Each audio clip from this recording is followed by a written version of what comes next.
What's going on, everybody? Welcome back to another episode of the Swagcast. Today we have a super guest, a pro MMA fighter that the commission continues to hold back. Dre, the one-eyed dragon Miley. What's going on, baby? How we doing? Oh, pretty good. I'm doing pretty good right now, just hanging out, chilling before.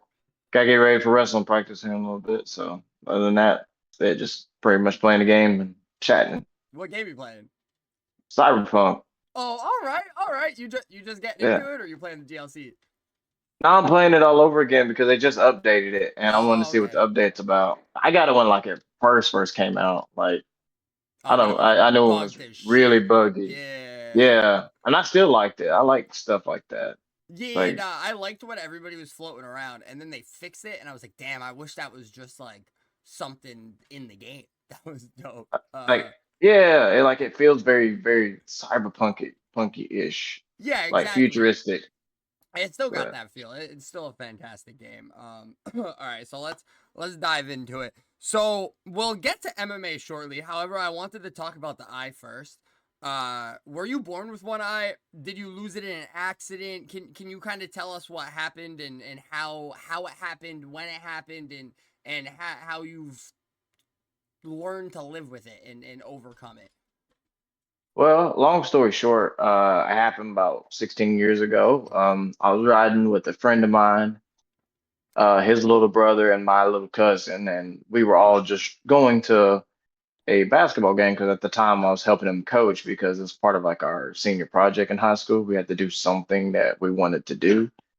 And I was like, okay, yeah, I'll just ride with you because my cousin's going. I can talk to my cousin and like I know how to coach him and stuff like that. Uh, did not know the night before that the guy driving was messed up on drugs and stuff like that. He looked normal, and I was like, oh, it's just probably early morning stuff. But he swerved, hit a tree. The only reason why I got cut is because when the two passengers in the back were coming toward the windshield, like I took my hand, it's like this way, and then I turned, face went to the dashboard. And And I damn. broke all this up, cut my eye from back to front. It was pretty bad. It was pretty bad. I remember saying to my cousin, because my cousin's freaking out. He's like 8, 9 at this age, I think, somewhere around there, Mm-hmm. maybe a little bit older. And he's freaking out. He thought I died and stuff like that. I was like, whatever you do, don't tell nobody. It's like I'm fine. And like I tried to get up, and then like I kept falling, trying to get up and stuff like that. So it was one of those trippy things. I was Okay. trying to tough it out, even like just laying there, just not able to move like at all. So that's pretty trippy. Yeah. So when that happened afterward, do you still have the eye, or is it a glass eye now? No, it's here. Oh, you That's the you real do one. still have the eye. Okay. So you just went completely blind in that eye. Is what Yeah. happened? Mm-hmm. Okay, so can you kind of so that's 6 years before you make your amateur debut, if my math is correct. Roughly, yeah, roughly. Okay, were you already training? No, no, I mean, I was 16 or 17 at the time, and Okay. I had just like came off of football. Like I was going to go play college ball and stuff like that. I had already made my mind up where I was going. And then that happened, and I just lost the drive to do anything. And my grandfather and everybody around me at the time was just like, you need to go do something. Like it's not normal for me to sit around, and they knew that. Mm-hmm. Like I've never been a child to like sit still. Like I've always wanted to go out and do something. Well, my grandfather, he's not that type of guy to be like, okay, we can, pout about this and you're good, take all the time. Grandfather was like, nah, son, you need to go do something. Like you need to get out the house. This is not you. So go do something. I was like, okay. And I found MMA by Googling, and then I met a guy up in Knoxville. I Mm-hmm. think his name is Tim Kitts, Okay. and he showed me. I trained a little bit at a random gym for like just like a couple weeks, and he was like, "You have a future in this. I'm gonna take you somewhere where like they'll actually care for you and they'll actually show you things." Because yeah, I can't really do much with you. I was like, "Oh, okay." And then I found Knoxville Martial Arts Academy, just like walked me through there, and then ever since, that's where I've been at for 15-ish years. Okay. Like, So how long after the accident would you say that you kind of that it took you to find MMA? To find it as in Like, like be my sport. yeah, like discover it and like kind of like get off the couch, because you said you were kind of like down and you didn't want to do anything and you were just kind of like sitting around moping. So when did you? I assume when you first started, you didn't off rip have the energy, but you eventually would find it a couple months in, or maybe years. That's kind of Mhm. what I'm kind of asking here. I got you. Yeah, I found it like I didn't start training until I was like 18. Okay. Because my grandparents weren't gonna sign off on that stuff, man. Mm-hmm. They hate fighting. They wasn't gonna do that. Like my grandfather was like, he doesn't like fighting. Mm-hmm. He'll watch it, but he don't want to see me get hurt. My grandmother, on the other hand, she was all for it, but like having them be like, "Hey, I'm gonna do this," I have no idea about it, and I'm fresh off this eye situation. Yeah, they wasn't gonna clear that.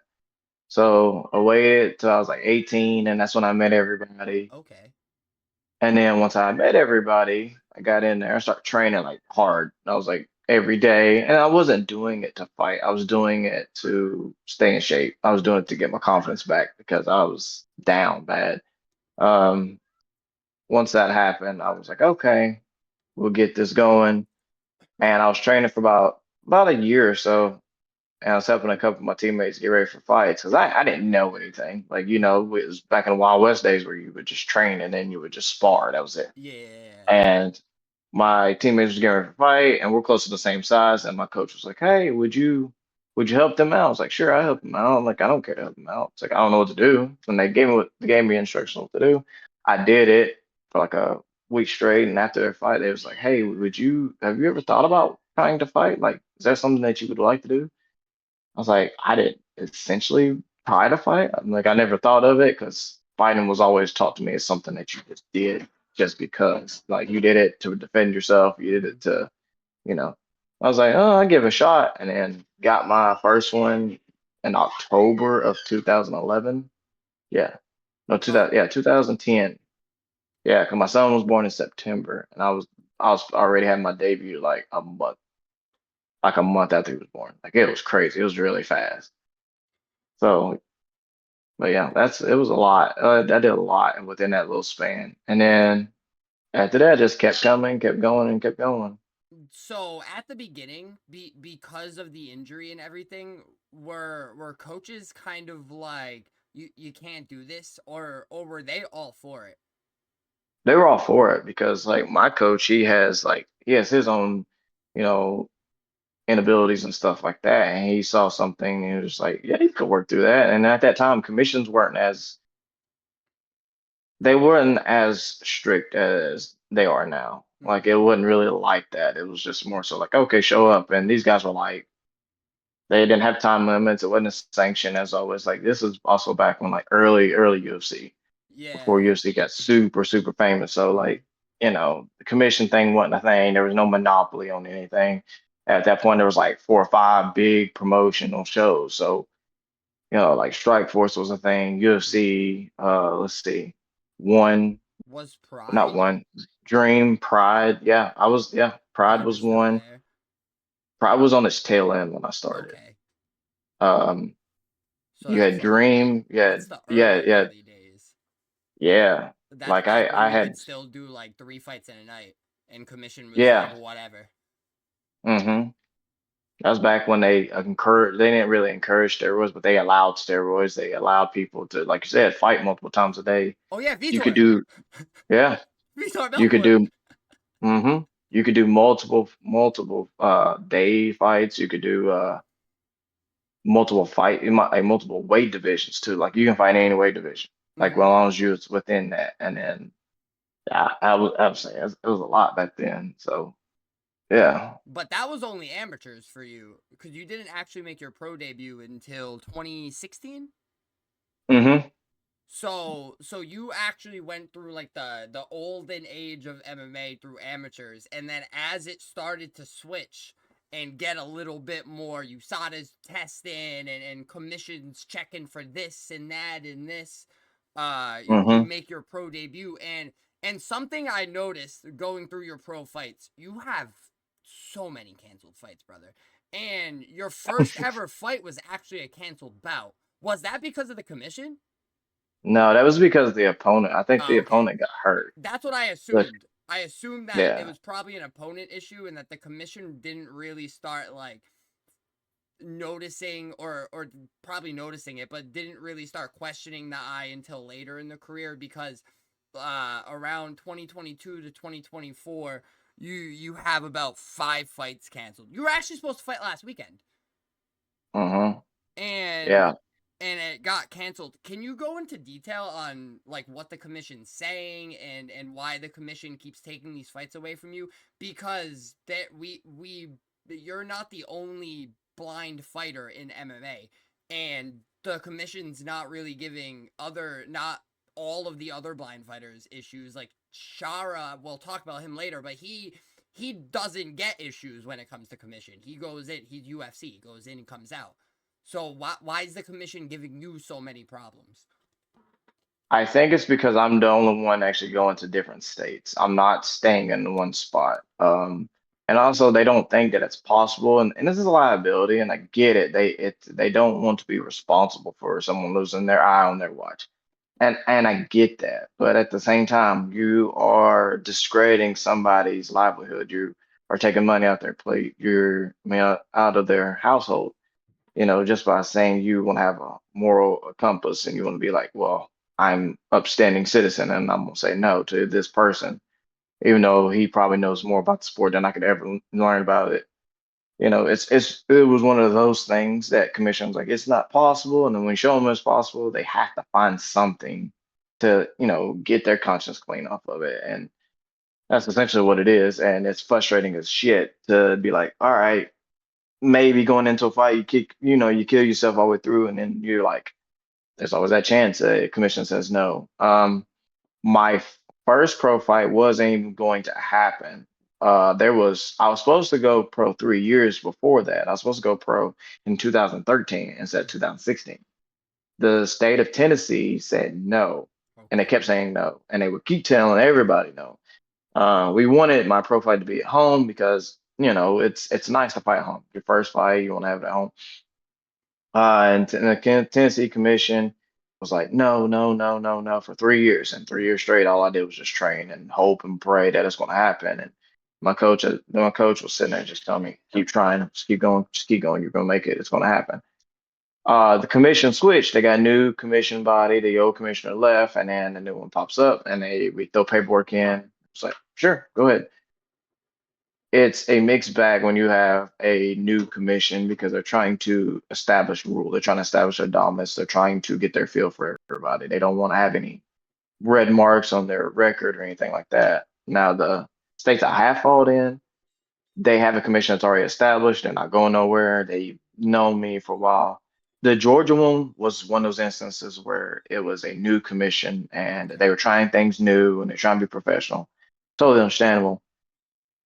But to say you don't know who I am is kind of head scratching because everybody kind of knows about me or knows who I am Mm-hmm. because from the Bellator all the way down to the regional scene, John McCarthy and Josh Thompson have talked about me in multiple interviews, and everybody shared it. And I know people has listened to it. So to say that you don't know, that's kind of weird. It's kind of weird, but like at the same time, I'm still thinking like it just wasn't my time to fight yet. So that's the only way I'm chalking this one up to be.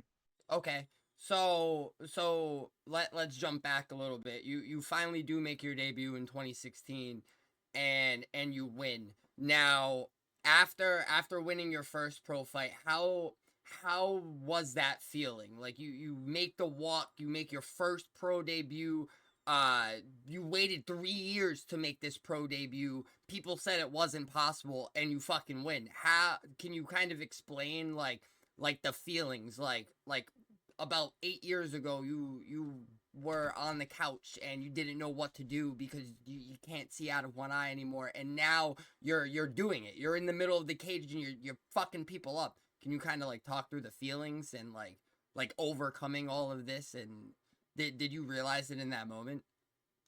I think looking back at it now, it was something that was like a movie because like you never thought that was going to happen, and then it does happen, and it's in your hometown, and you're like, oh man, this is about to be amazing. And it at that time I was like, finally, and then I remember getting like I was super nervous. I was super nervous that day. Like my mom had came in from Texas, like she flew up here and she's like, "Oh, I'm gonna make this happen." My mom, she's always been that person she's always been like a supporter of everything I did. When I had the car wreck, she was up here. I don't think she left. Yeah, I think she stayed up here for about maybe a month. Like Mhm. she was like, I'm not going back home for a little bit. My son's hurt and he's going through this, and I'm stay here with him. I told her what I was gonna do. I was like, surely she's gonna be one that freaks out. I know she's gonna be one that freaks out. Nope. Mom was like, okay, okay. Well, what's that look like? What's that gonna be? And I showed her, she goes, okay, I think you can do it. My dad was like, no, my dad was very reserved about it. He's like, I'm gonna support you, but kind of afraid for you. So like having them there and then like having all my teammates there and having that moment walking out, it's like, oh man, this felt great. The fight that I had was tough. It was a tough dude. Like I known him for a little bit. It was a tough fight, but when I got my hand raised, man, that was probably hands down the best feeling. Mhm. It feel like you absolutely conquered the world. And in my instance, I did. I fought several opponents just to get that one moment. So it was something beautiful. You did, bro. You overcame so much. Like a lot of people really don't. They're not able to dig themselves out of that hole, and you were able to, and not only able to, but now you're a pro MMA fighter. You made a career out of it, and a couple years after that, you debut in Bellator. How does it feel to make the walk for a big promotion like that? Like it feels good. I'm still waiting on them to give me an opponent. Mm-hmm. I've asked and asked and asked, and they've been waiting and waiting about who to go to, who to fight, and stuff like that. I've called out a lot of people. I've called out so many people on the Bellator roster. So for people to say that I'm afraid of fighting people, it's like no, I've called out some bad dudes. I've called some very bad dudes, and no one said anything. Yeah. And it's a crazy thing to be like, think that, man, I did not think I was gonna get this far. I knew I wasn't gonna get, I knew I was gonna get maybe two pro fights. I did not think that I was gonna be able to just start reeling off just fight after fight after fight and get the Bellator thing. And it's just like, holy crap, I'm finally doing it. Like as I'm really am doing it. And then, you hit another roadblock with another commission. You're just like, damn, that's the game. My coaches keep telling me like it just makes your story that much better. The Mm-hmm. more and more people resist it, the more and more it makes it that much more like cinematic. So I was like, okay, all right, I trust you guys. I've been trusting you for 15 years. So I don't think you guys will tell me anything wrong. So I'm gonna trusting what you guys are telling me and just keep it going. So now, are you still contracted for Bellator, or is it PFL contract now? To the best of my knowledge, it's a Bellator contract. Okay.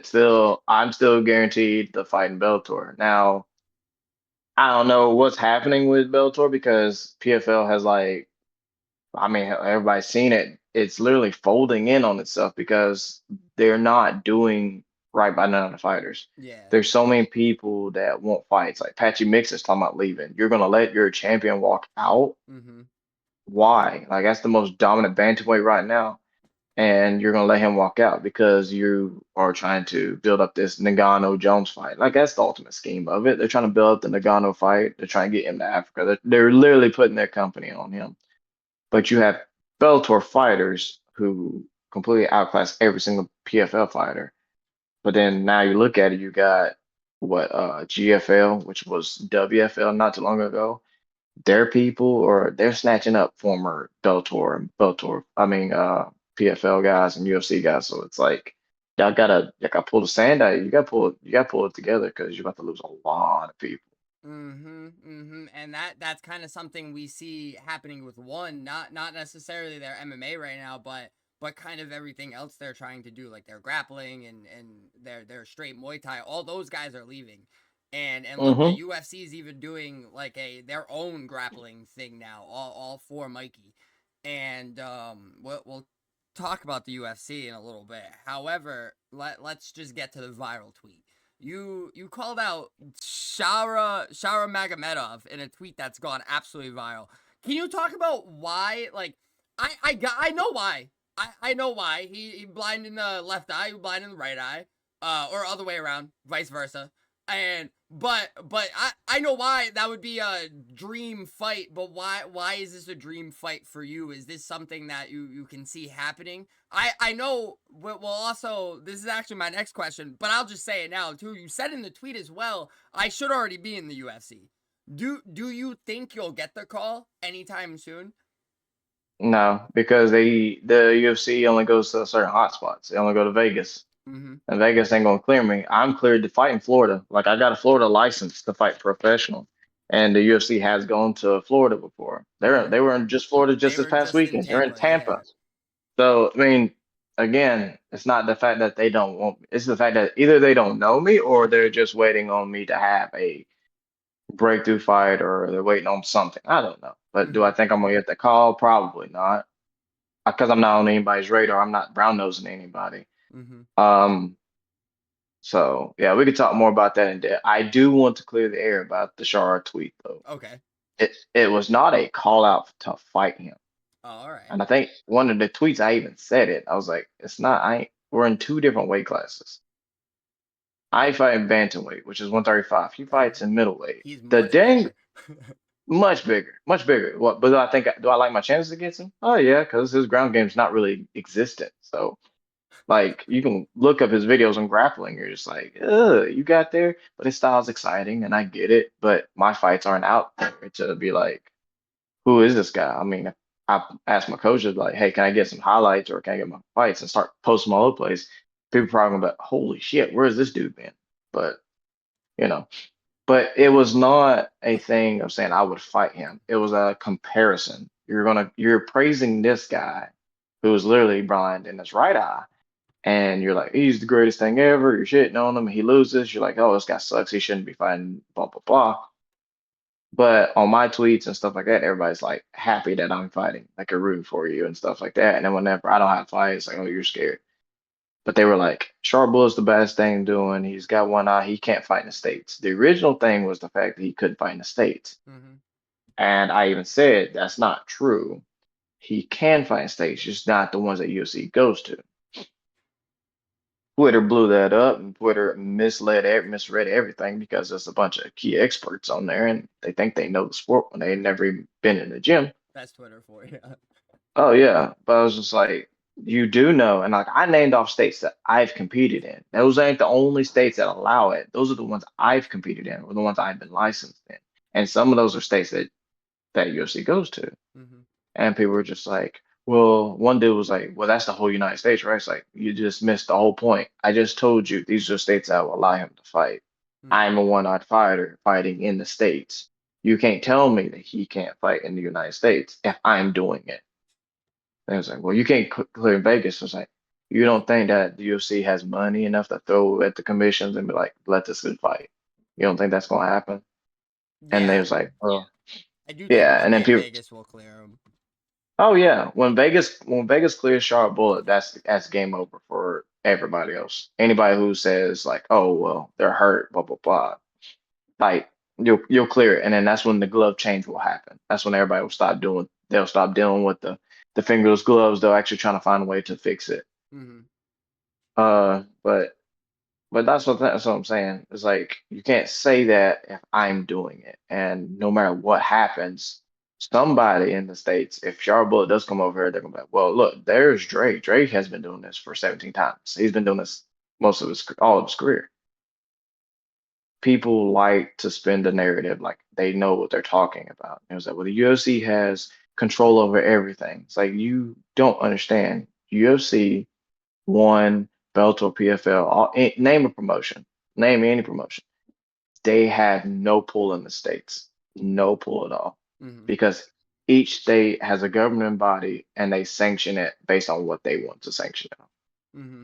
They can say yes, they can say no, they can say we don't want you here, we do want you here. And no matter what the UFC does, they have to check in with the commission and they have to finalize it with every fighter that's on the card. So if the per se, if the fighter got push with drugs and whatnot. Like they test steroids. Vegas can be like, no, we're not having this person no more. Mm-hmm. They could say we don't like this person attitude. Like what happened to Makayev. That's the same thing. That he could easily just get kicked out of there. So people don't understand that the commission has a lot more pull. They have a lot more say so than they think they do. So people really need to educate themselves on that aspect. Yeah, no, absolutely. And you pointed out something that I didn't think of. Have you the eye poking? Does that affect you in any way? Like, have you ever been poked in the bad eye? Have Does that affect you in any way? I Like mean, it worse hurts. than it Yeah. would affect somebody else, or is it Oh the yeah, same? Do you think? it hurts. No, it hurts Okay, more. It hurts a okay, lot more because I have no idea why, but I have told people, so yeah, I'd much rather you poke me. Well, I retract that statement. There's been times where I've been poked in my bad eye and like it will hurt, but it won't keep me from competing. Like okay. I would tell people, like, if you're gonna poke me, at least poke me in my bad eye, so I can keep fighting. Yeah. You know, and I've been poked in both eyes. I've been poked in my good eye, I've been cut over my good eye, you know, and I still managed to keep fighting. Mm-hmm. Um, it's just part of the game. And until people change the gloves until they figure it out, you're gonna have a lot more people because you don't know how many fighters right now fighting with one eye. Like there's a lot of them. Yeah, Like you're there gonna is a lot of them. I like even the had people that's fighting now. Absolutely. I always give my stream a little teaser about who the guest is gonna be. And I was like, he's a blind MMA, he's blind in one eye, he's an MMA fighter, and he's not Shara. And the amount of fighters they were naming, I was like, there's so many. There was like 30. There's a lot, and that's only from what I gathered. And then of course Michael Bisping went his entire, well, like the last portion of his career lying to the commission that he could see out of his whatever eye it was. Um, Hmm. so now, Yep. what's next for your career as my cat bites me? Oh, we just keep going. We hope that we get another fight coming, hopefully in January. Hope to Mm, fight at home, and then if that doesn't work, then we just keep training, keep fighting, because no one's going to say no for me for a while. Like there's still fighters that are like, dude, I'll still fight you no matter what. When I know it doesn't matter. It's just mainly getting the commission and stuff like that. So we just keep going. No, something's going to happen. This ain't the first time. You know, it's the name of the game when it comes to me. It's like I know walking in that there's a potential chance, but the more and more states are going to do it because I think my fight style and think that the name that I come from, the gym that I come from, tells people like, oh, this guy's coming to fight. This guy's going to be here. He's going to be exciting. Like we got a one-eyed person. You're going to tell me you're not going to tune in on your show? You're not going to watch a promotional fight if they say there's a one-eyed guy fighting? You're crazy. nah, So, absolutely wild. 110% tuning in. I feel like people are more into like the freak show stuff. oh yeah, And absolutely. that's something that does kind of fall under that category a little bit. Um So, last question. I ask every fighter I bring on this, and it's usually the same answers. And you told me you were gaming earlier, so I do feel like I already know the answers to this. What are your hobbies outside of fighting? It can be one, two, three things, anything you enjoy doing, or something that you do a lot that's not fighting. Mm, usually, like going out to like outdoors and stuff like that. Okay. There's a few times where we went out hiking. There's some days that I absolutely just crave being outside. And Mm-hmm. I don't mean like outside, just outside the door. I mean like I want to go like outside of my town. I want to go outside of Knoxville. Like I like traveling. I like going to see other things, stuff like that. Just normal stuff. Going out, sitting at like certain restaurants and stuff like that. Usually just hang out with people. Mm-hmm.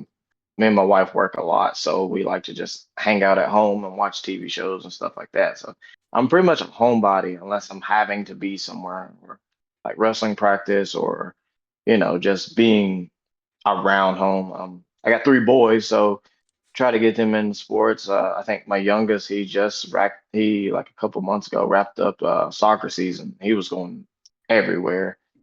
Uh, my oldest is about to start track season, so I mean it's a lot. We keep busy.